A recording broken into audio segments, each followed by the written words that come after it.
Welcome to the Owning Your Sexual Self podcast. I'm your host, Rachel Main, awesome wife and dog mom for life. I'm a sex therapist turned sex coach, and I run a successful business selling relationship enhancement products.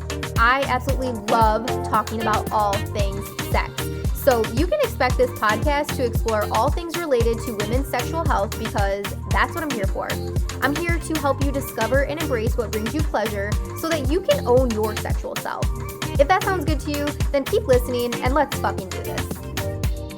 So thanks, LJ, for coming on to the Owning Your Sexual Self podcast today. I'm very happy that Instagram connected us. Yes, I'm super excited to be here. Awesome. So tell us about, we're talking all things endometriosis today, and this is something that I think is prevalent for so many women without them even knowing that they have endometriosis. So will you start by sharing your story and how you got into the work that you do now? Yes. I love how you really presented that. A lot of women have endometriosis, chronic pelvic pain, all these things they're dealing with, and they just don't know where to start. And then if you have the boldness and you talk to your doctor, you're just made to think period pain is normal. Like it's just part of being a woman. Put your big girl panties on. It's once a month. You can make it. And my experience was anything but that. I was diagnosed with endometriosis after 16 years of living in chronic pelvic pain. Endometriosis is very interesting. There's so many definitions. The easiest way to explain it, it's uterine-like tissue that's growing outside of the uterus. So sometimes people are like, oh, it's backed up period blood that's just kind of hanging out and causing problems. That's not it whatsoever. Those lesions are responding to your hormones, right? You're going to have a lot of issues. And so with endometriosis, the easiest way to talk about it is really talking about the symptoms. A lot of the symptoms that I went through at 14 years old, menstruating, turning into a woman, starting my period. It's supposed to be the greatest time of your life. And I was like, I'm waiting for the greatest time to show up because everything that's showing up is not great. Horrible, crippling, debilitating period pain. I'm talking about, I remember being in middle school and my friends would have their period and the least of their worries was like, oh, I can't wear white shorts for a week. And mine was like, okay, my asthma's flaring up. I can't breathe. I can't walk. I'm sweating like crazy. I was talking, and when you talk about endometriosis, a lot of the symptoms, I'll just kind of go down the list, would be the painful sex, trouble with intimacy. There's the depression, there's the breast pain, the horrible acne, the hormonal acne, right? So you've got horrible acne because of all the hormonal imbalances, and then you've got this hormonal cystic acne that pops up. You've got the migraines, the headaches, the back pains. And for me, when I was 14, it was always like I felt like I had the flu before my period, right? So it's like your period may have started on the 1st, and 5 days before then, it's like I'm deathly ill. I have the flu. My body aches. I can't think. I'm sweating. I'm having all these issues. And so for me, it was very interesting. My mother was more like tough love, like, it's not a big deal. It's just your period. Take some ibuprofen, take some Midol, keep pushing.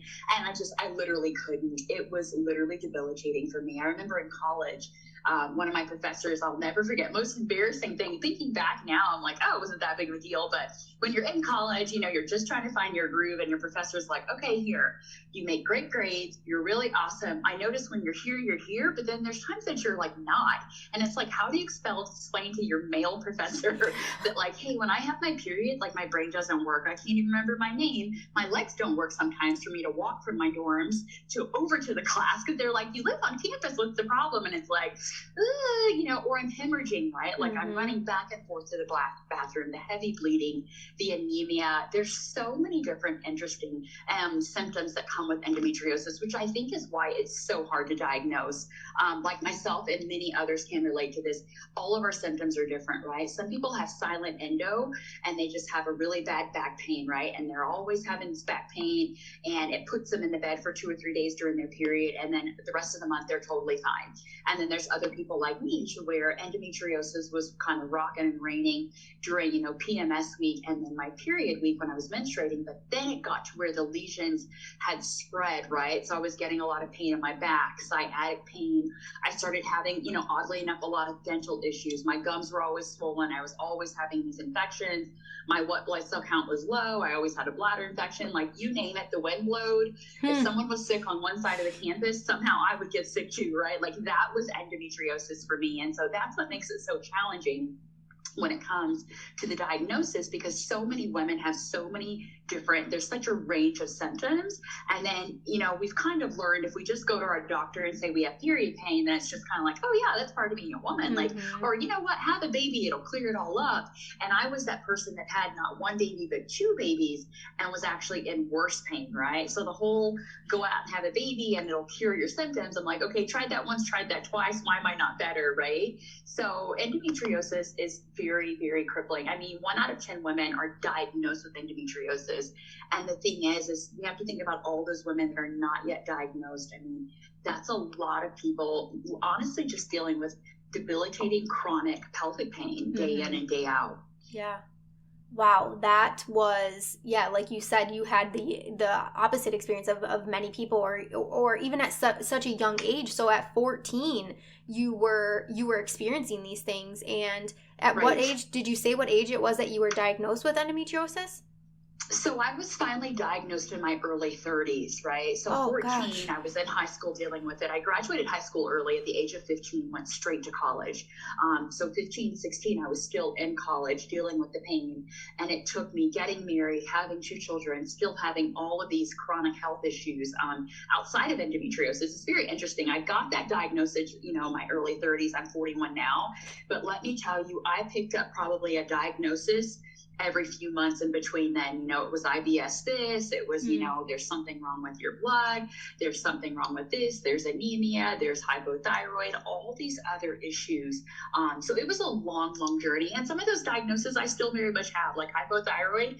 I didn't get the endo diagnosis and everything didn't clear up. It was just more like now that I had the endometriosis diagnosis, it was really starting to focus on, what to do for that. And then also making that connection that it was really inflammation, right? When those lesions are expanding, they're pressing on those nerves in the back, which is giving you that sciatic pain. Sometimes you have pain just sitting down and you're like, why is my back hurting? Why is my pelvis on fire? And I'm sitting at my desk. So it's a lot going on when you're definitely dealing with that chronic pain. Yeah. And that has to be so hard. And I know there's so many women that are listening to this right now that are relating. And I can even think of growing up and being at that age when friends of mine would kind of complain about their period, right? Or they would call off school because their period was so bad. And I didn't experience period symptoms like that, but I did. I had very close friends that did. And it's almost like now I'm looking back, I'm like shaming myself because I feel like I would give them like this eye roll, like, oh, it's not that bad. But of course, this is before I had any sort of education about anything related to menstruation, but gosh, I can just imagine how many people have experienced that. And it's like, if you're not someone that's experiencing that, like, you truly don't get it. You don't get what that pain is like. You don't. Right. And it's also hard to explain to other people, right? I mean, heavy bleeding and a little cramping is one thing, but it's like, do you want to be the girl at the girls' night out always talking about her heavy period and the bleeding? And then people are finally like, okay, pull it together. But it's like I said, for me, it was like flu-like symptoms. Like my body would literally shut down. I was rolling into a fetal position, every 5 days before my period. Then once my period came, it was like, okay, I can come back to life. But it was like counting down, right? Dreading the next cycle coming. And so it's very impactful. I mean, like I said, for me, it started off with just, maybe 10 to 12, 14 days a month where I was dealing with pain. And then it turned into where it was chronic pelvic pain, chronic, like I always felt like I had a UTI, like it's just always pain and swelling and discomfort down there. And so it's debilitating as far as the pain and then also on the mental side, right? Because you're going to the doctor, they're questioning you, they're telling you you're crazy. And then there's moments where you're like, okay, maybe I am crazy because he's telling me this isn't a thing, but then it's like, but I'm pretty sure I missed work a whole week. Like, I know it's a thing here. So then you start blaming yourself. Like, maybe it's just me. Maybe there's something I'm doing wrong. Or, there's people that are like, oh, my cousin said, drink this tea and it'll cure everything. And so you're like, I tried every tea in the book. And and it's like, I'm not getting better. And so it takes a toll on your physical and your mental health. Yeah. And that's what a lot of people don't understand. Like you said, once, you were thinking that without the education, but once you get the education, you're like, this really is, it's a disability. I mean, there are women that are fighting for disability benefits because endometriosis has left them to where they can't leave their home. Even with COVID, working from home, if you're in chronic pain, it's kind of like, the best way I can explain it is like for people that have dental pain, you know how a dental toothache, like it just throbs. Like you can't even remember the basic things of like washing your hair, doing whatever when you're dealing with dental pain. Like everything hurts, you know, to use your brain, it just hurts. So could you imagine that times 10 every day of the month, answering to your boss, taking care of your children, maintaining a marriage, dating, relationships with this pulsating pain? Like for me, dental pain is the worst. Like I'm like, I can't function. I can't think about anything else when your tooth is just throbbing and pulsating. And that's what they're dealing with at a much stronger level every single day of their lives. Wow. I'm glad that you broke it down like that and explained it like that, because people need to hear that. I mean, somebody that might be experiencing this now in a younger life or even in their adult life and haven't yet brought this up to their doctor, or God forbid they have daughters of their own that are experiencing this and might be doing that sort of eye roll thing that I did so many years ago. That's super helpful. And I'm curious why. It sounds like I'm gathering like you were telling people that this was happening. You were seeing a lot of doctors. Why do you think it took so long for them to diagnose endometriosis? There's really just a lack of education. I think, you know, some things like certain things like cancer or arthritis, you know, maybe there's 15 or 20 symptoms. Everyone has those same symptoms, right? But for me, like it was a lot of pain, a lot of inflammation, and my other parts of my body were crashing. My kidneys were failing. My bladder was this.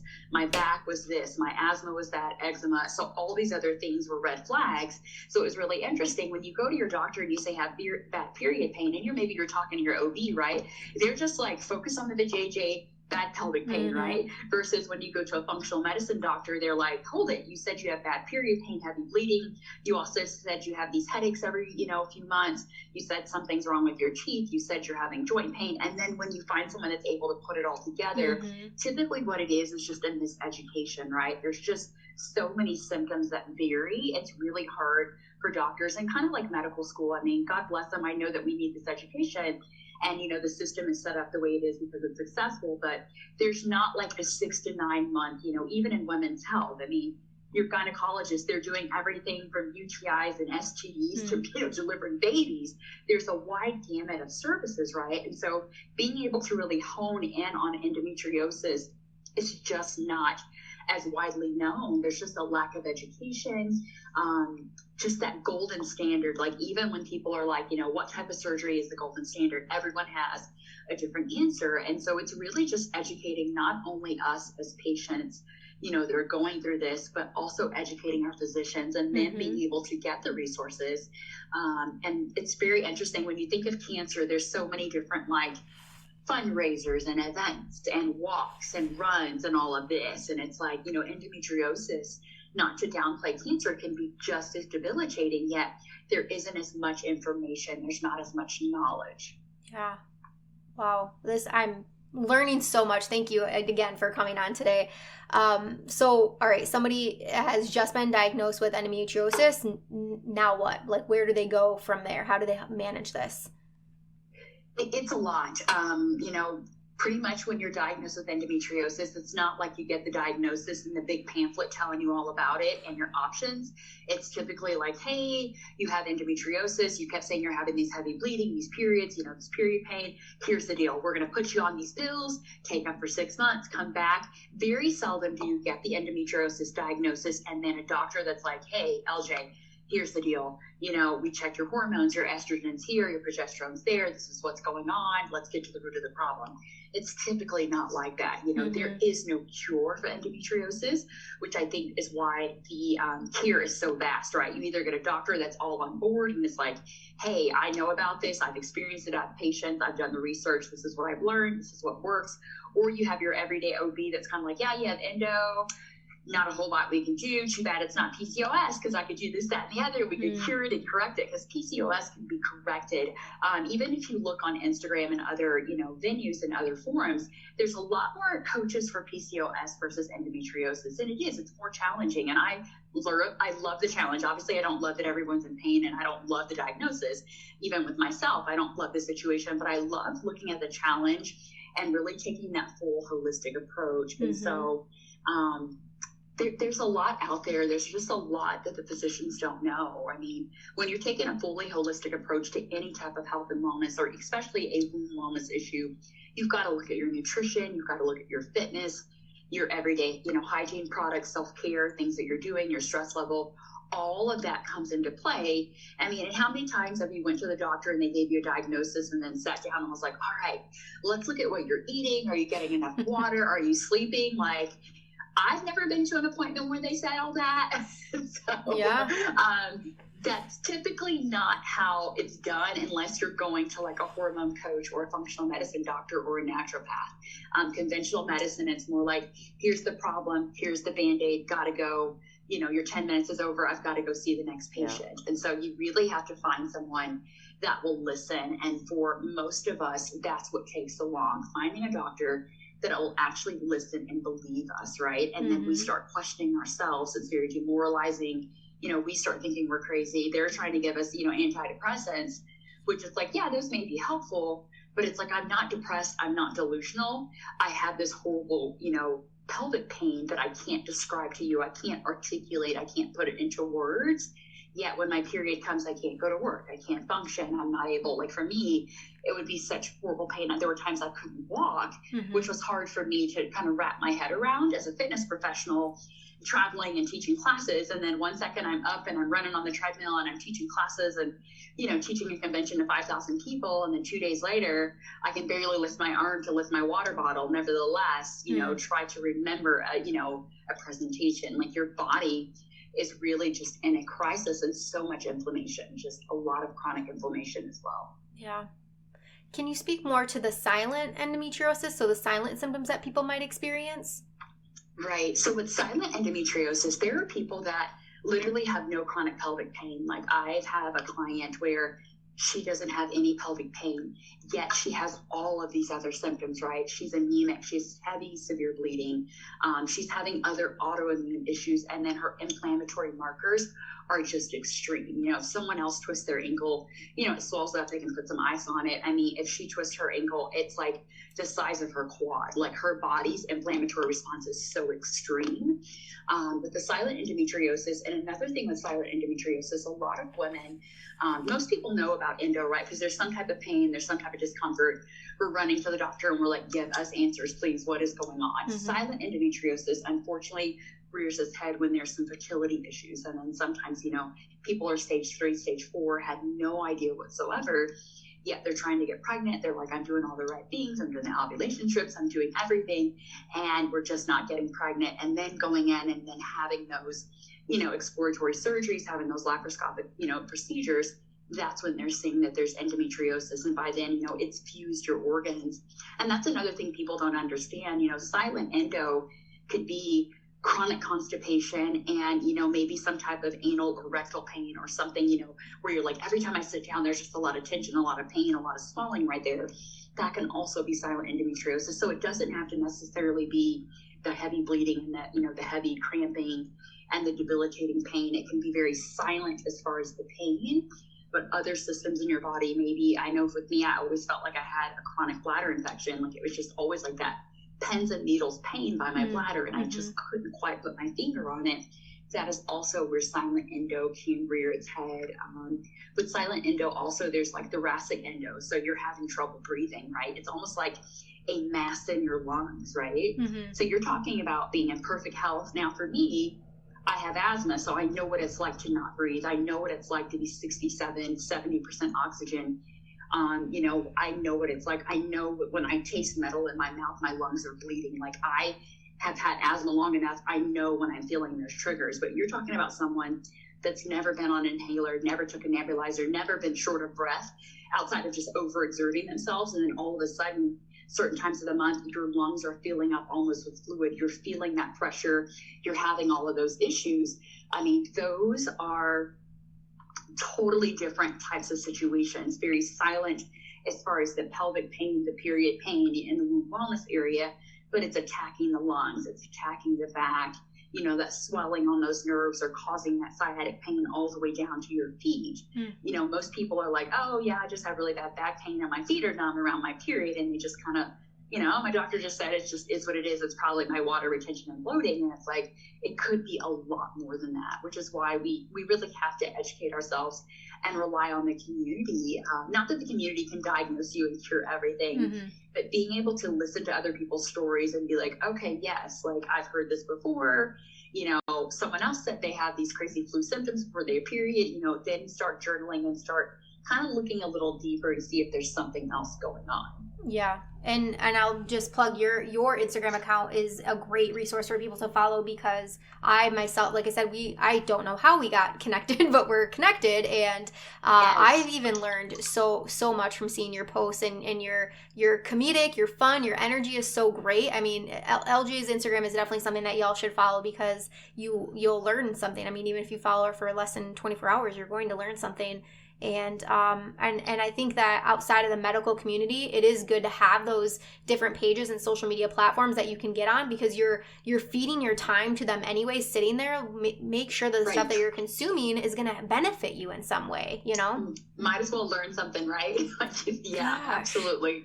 Yeah. And you mentioned something about, it said that if you have children, that will make all of your symptoms go away. What is that all about? So there's a lot of misconceptions out there. One of the biggest misconceptions is if you get pregnant, it's going to cure your endometriosis. I was one of those rarities. I got pregnant. I didn't have any fertility issues, but I was still having all the cramping, all the extreme bloating, all the GI issues. Like, it just made it worse. Actually, after I got pregnant, had baby, and you're like, all right, I'm going to be free. It's like something just turned the dial up on the endo pain. It's one of the misconceptions. It's, there's that.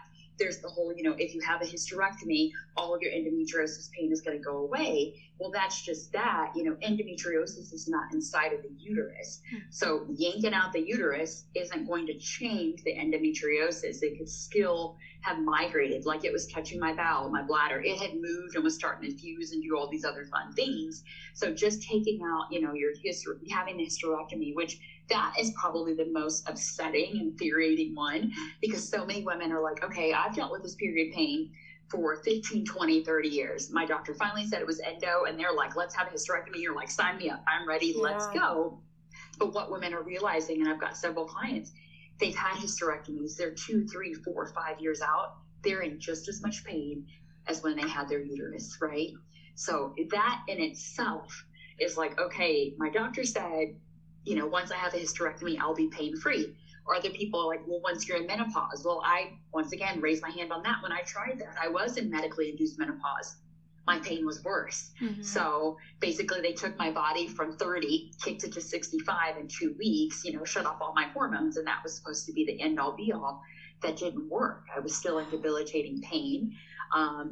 The symptoms of being on Lupron and being pushed into medically induced menopause are symptoms, and there are side effects that I'm still dealing with to this day from a pill, potion, and lotion, as I say, that I tried. But when you're desperate, you're looking to try anything to relieve the pain, but there's just so many misconceptions, and definitely the birth control, the hysterectomy, and some of those things are some of the biggest misconceptions. Wow.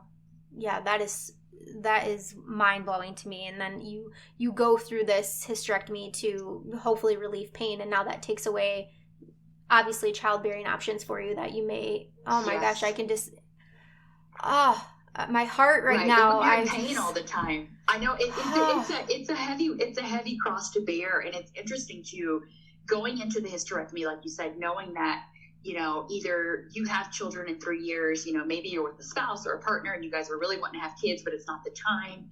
But it's like, hey, you either have this baby now, we're going to yank your uterus out, blah, blah, blah, yada, yada. And then some people are like, quality of life is so, they don't have quality of life. Like, they're like, I got to take this out so I can even make it another 3 years. And then you do that, you do the surgery. And another thing a lot of women don't think about is the loss, right? Yeah. There's that therapeutic, that mental side of that. It's like a loss, right? It's a loss. It's a true loss. So you got to deal with that. And then on the flip side, to realize that you're still maybe not going to be pain-free. Over 60-70% of the women that have hysterectomy with endometriosis, because their doctors were not giving them the correct information, still live a life in chronic pelvic pain. Yet the childbearing, those options all have been stripped away from them. So it's just a real miseducation all around. Yeah. Wow. And I know I'll get asked this question afterwards, so I'll ask it now. So if somebody is in a relationship and they are trying to communicate this is happening to them, to their partner, do you have any tips or guidance for them how they could make this, a smooth conversation? It is challenging. I'm going to be very honest, just from my own experience. Sitting your partner down and being 100% honest with them, no matter how uncomfortable it is, because typically the partner really cares about you. They want to know what's going on. They want to be supportive, right? But they can't be supportive if you just run and hide for 2 weeks, or you're just like, oh my gosh, you wake up and you're like, oh my God, it's like a murder scene, right? You're like, what is going on? It's like explaining that to them, because they really do. Most of the time, the partners are really supportive. They just need to know. They don't know what they don't know, right? The same way when you got the endometriosis diagnosis, you didn't know, right? You had to go to a couple of Zoom calls. You went to some, support groups. You got a coach. You got, some different information. They need the same education as well. Mm-hmm. And it's really explaining to them that it's, I don't want to say that you're not taking responsibility, but it's really outside of your control, right? You can't control, these symptoms, that you daily are doing things to manage them. May it be exercising daily, eating healthy, whatever, like you're doing all you can, and to have their support is important, but really explaining to them like what is going on, and actually explaining to how you feel, right? Because mm-hmm. guys, or even, if you have a female partner, they're just like, oh, period is whatever. And it's like, no, like for some people, they're on the couch for a week or two, like half of their month is already gone. They mm-hmm. already know every 2 weeks they're out of commission for 2 weeks. And think about that. They still have the same responsibilities of raising a family, being in a relationship, being a good, employee, volunteering, all these other things that they do. So it's like you really need to be transparent with your partner, letting them know how you feel when you are in a flare, what they can do to be helpful, right? Because mm-hmm. maybe they think, oh my gosh, period's coming, I'm going to run out and get them Ben and Jerry's. And then you're kind of like, yeah, dairy kind of flares me up and makes it worse, mm-hmm. So it's kind of explaining to them, like, these are the things, sometimes you do just need that quiet space. Maybe you do need a massage sometimes. And then sometimes you're like, I just need to be in my own space and just kind of clear out my energy. And so it's being able to communicate that to them. The last thing I'll say about that is definitely communicate it on a good day, right? Don't make sure you're not in a day of horrible, debilitating pain, and that's when you try to sit the family down and tell them how it's going to be, because it probably isn't going to resonate as well. Yeah. So definitely, when you're feeling good, and or maybe you're having a better day, maybe it's not a great day, but it's a better day where you're not in excruciating pain, and you can kind of tell them like, hey, this is what a flare looks like. This is what I do to manage the flare. These are ways that you could support me. It could be something as simple as, maybe that day, can you unload and load the dishwasher because my back is throbbing, or I'm nauseated, or, maybe that week, I can take off from cooking and you can kind of handle that because I'm very nauseated, or I'm exhausted, or whatever's going on. Mm-hmm. Just communicating that to them so that they can really be on board. Because once again, it's usually just a lack of education, and they just don't understand the severity of the situation. Yeah. Yeah. Well, this, again, has been so helpful, and I think this is going to be so impactful for so many listeners. Like I said, in the line of work, the amount of pelvic pain questions that I get that come up is, I know but we talked about the symptoms. We talked about, for people listening, what you can look for in your body that you might be experiencing, especially around that time of menstruation, and really paying attention to the pain and the changes that your body's experiencing. And then if you're wanting to bring this up and have a conversation with a medical professional, making sure that you're asking for that holistic approach. It doesn't always have to be Western medicine views. Correct. And then for your treatment, it's very much a trial and error. It's not going to be the same fit for everybody. So following accounts Absolutely. Like you and other endo, people that are in the industry and are experiencing it themselves, I think that's so resourceful for people listening. That's very important, because like you said, even with the prescriptions or different things, birth control is definitely something that's going to be brought to the table. And I would just say, really, really be clear with your doctor on your goals about fertility, on your goals with pain management, and also look into the side effects, because a lot of us right now that have done birth control and hormone replacement, now we're dealing with a lot of nutrient deficiencies. So some of the pain and issues and symptoms we're dealing with today aren't necessarily like endo related. It's more, I did birth control 5, 6, 10, 20 years. My gut is off. I got gut dysbiosis. I've got candida overgrowth. There's inflammation. I'm depleted depleted on all of these nutrients, because the birth control from day one starts depleting you of certain nutrients. So if you're not actively incorporating those nutrients back into your, nutrition, then you're going to be severely depleted. And so, the lack of magnesium and calcium is going to result in joint pain 5, years. It could be 2-3 years down the line. It could be immediately. So being just very clear with your doctor on your expectations and your goals, and really being clear on the side effects, because something may sound good for the short term, but then if you're looking at osteoporosis or joint pain or arthritis 5 or 6 years down the line, you need to know that so that you can make an educated decision. Yeah. Thank you so much. So I would love for you to share, as we're wrapping up here, share how people can find you and a little bit about the work that you do to help people that are experiencing something like this. Yes, absolutely. So like you said, Instagram may be my favorite platform. I may get to sing and dance and educate and all that fun stuff on there. So LJS_powerhouse is my Insta, and then ljspowerhouse.org is my website.